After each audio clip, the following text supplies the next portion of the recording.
tardes a todas, buenas tardes a todos. Comenzamos programa de radio clase de los miércoles desde el centro Linta y Girona. Un servidor, Javier Santieste, para todas, para todos.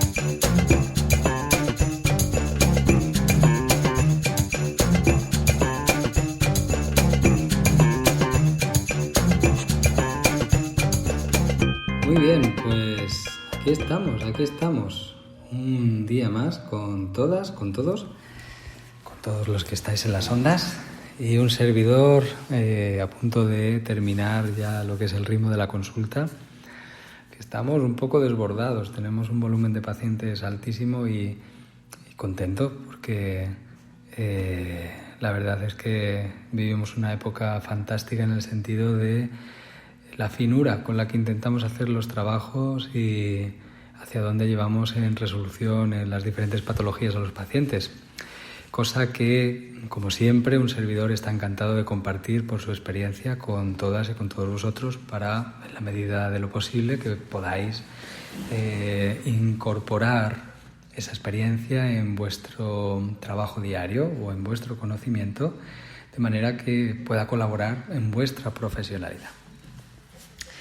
Y bien, hoy nos encontramos aquí, todo el mundo se acerca a Semana Santa y ha desaparecido. Tenemos alguna pregunta de algún compañero a través de un correo electrónico, unos cuantos, y vamos a contestarla. Es un caso clínico. Hoy me encuentro solo en el programa de radio, con lo que, bueno, pues estamos abiertos a cualquier pregunta que alguien en directo pueda querer hacer. Sin ningún problema, hoy contestaremos. Que vamos a ir al caso clínico y es un caso clínico muy interesante. Es un caso clínico que probablemente de manera similar os encontréis alguna vez y vamos a tratar de orientar en cómo hay que ir hilando las cosas y creando una historia de vida. ¿Bien? Entonces, la primera cosa interesante en esa creación de la historia de vida es la idea de cómo ha sido esa historia de vida, es decir, la historia de vida tendríamos que verla como nos la va a contar el paciente y como la vamos a entender inicialmente es en un contexto lineal de 2 dimensiones. Es decir, que tiene un comienzo y que ha llegado hasta el punto en el que se encuentra ahora. Pero en el tiempo es como una línea en el que han ido pasando cosas en un orden muy concreto. Primero una, luego otra, luego otra, luego otra, con fechas, etcétera, etcétera.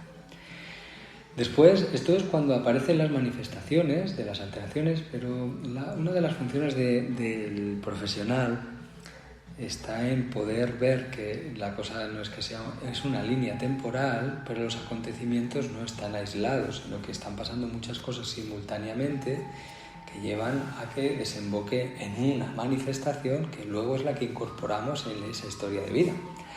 Y dentro de esa historia de vida no solo es como una historia de vida de la patología, tenemos que poder deducir, porque la mayoría de las veces es deducir, salvo que vayamos preguntando de manera directa, e hilar y concatenar todo ese proceso en cómo lo ha vivido como persona individual, como persona social, como persona planetaria, por ejemplo, ¿no? Y universal, por supuesto, ¿no?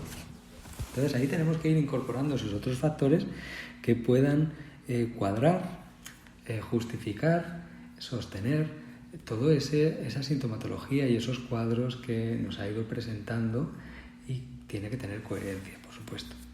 Entonces, bueno, pues dicho esto y con la intención de crear una película en la vida de una persona, con los poquitos datos que nos han enviado, que son muy poquitos, vamos a intentar como hilar. Nos dicen el nombre de la persona, que no voy a mencionar, que tiene 74 años, eso sí, y que llega a consulta en noviembre del año 2021. Bien, le habían extirpado la vesícula biliar a los 50 años, recordamos que tiene 74 años, y a los 40 años tuvo un episodio muy fuerte de candidiasis intestinal. Lo cuento así porque es como me lo tienen escrito, ¿bien? De tal manera que vemos que 10 años antes de la extirpación de la vesícula biliar tuvo un episodio de candidiasis intestinal fuerte, que entendemos que debieron tratarle de alguna manera, porque también una persona de 74 años, por lo general, entra dentro del sistema sanitario que conocemos aquí en España, de tal manera que habrá seguido protocolos estándares de lo que es los tratamientos por candidiasis. Por eso le extirparon luego también la vesícula biliar, porque entró en protocolo normal, no intentaron recuperar nada, solo la quitaron, y bueno, cositas así. Entonces, más datos. Diagnosticada de dermatitis atópica, el primer episodio hace 10 años. Esto ya nos sitúa en sus 64 años, es decir, 10 años después de la extirpación de la vesícula biliar, aparece una dermatitis.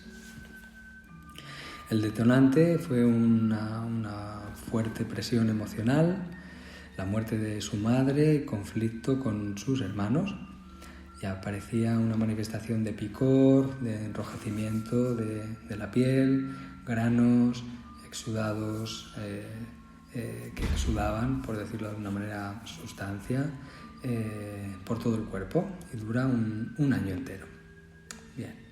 El segundo episodio comienza en el año 2021, en julio, y dura hasta octubre con mucha intensidad. Bien. En este episodio el picor se concentra sobre todo en el suelo pélvico, en los tobillos especialmente y entre los dedos de las manos. El detonante también es un estrés vital muy fuerte, ya que se ha trasladado 4 veces en los últimos 2 años, se ha mudado de casa, entendemos, y no tiene soporte familiar por parte de nadie. No tiene relación de proximidad con sus hijos ni sus hijas y está solita. Bien.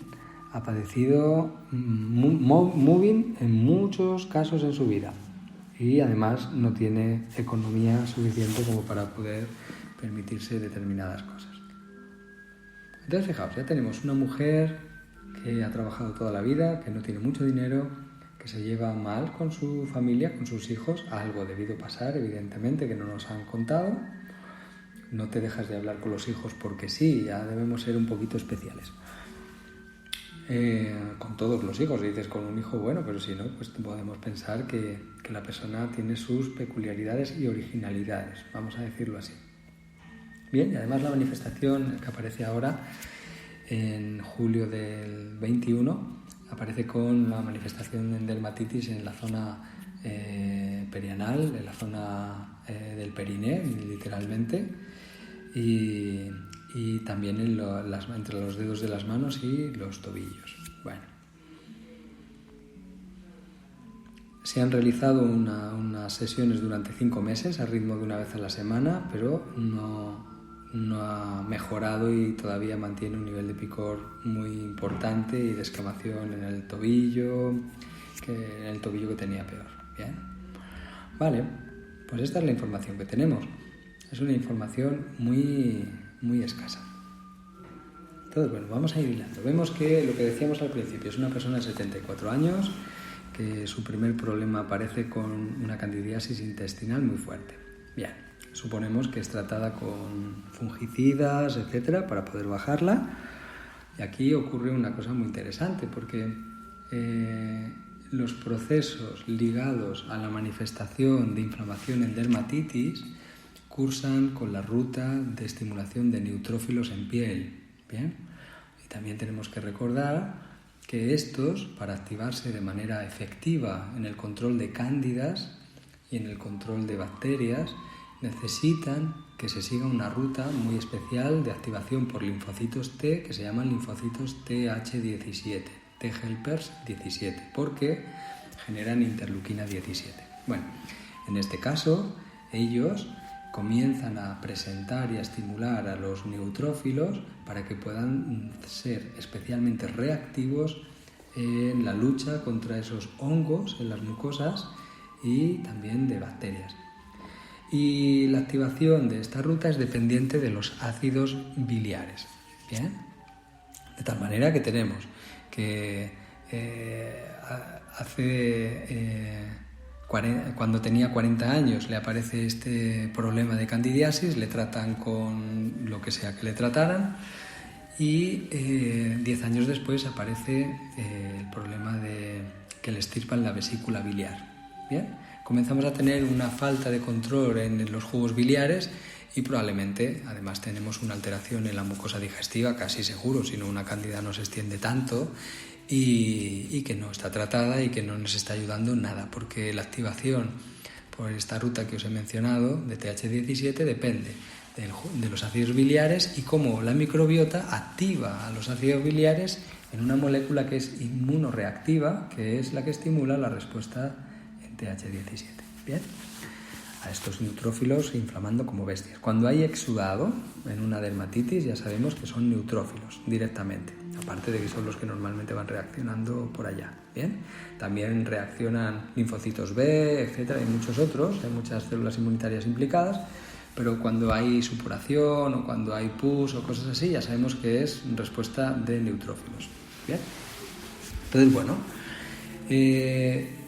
¿por qué pueden aparecer piedras en la vesícula? En la vesícula pueden aparecer por muchos motivos piedras, evidentemente, y lo que sí sabemos es que, bueno, antes de llegar a que te la extirpen, ya has tenido algunos coliquitos, se la encuentran en forma de cantera y la eliminan. A partir de aquí hay un exudado constante de ácidos biliares a los que hay una reactividad pequeña en relación a la respuesta inmunitaria en esta ruta de TH17. Somos propensos a que puedan aparecer problemas en inmunidad en este aspecto.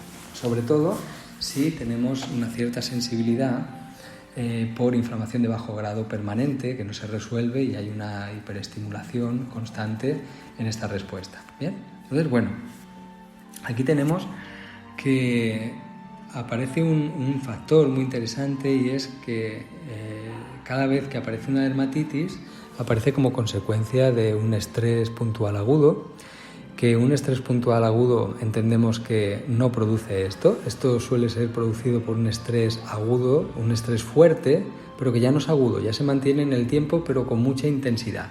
¿Bien? De tal manera que invitará a esta reactividad, a esta protección en mucosas constante. Vamos a ver, cuando las hormonas de estrés suben, cuando la adrenalina y el cortisol sube, el cortisol al mantenerse estable alto induce siempre a una activación de los neutrófilos que migran hacia las mucosas para prevenir que cuando vamos corriendo delante del tigre, pues si tenemos una herida que sería muy probable, nos infecte y nos muramos. ¿Bien? Entonces, muy lógico y muy normal. Entonces, aquí lo que tenemos que tener en cuenta también es cómo si no se encuentra nada, no hay nada con lo que reaccionar, pero si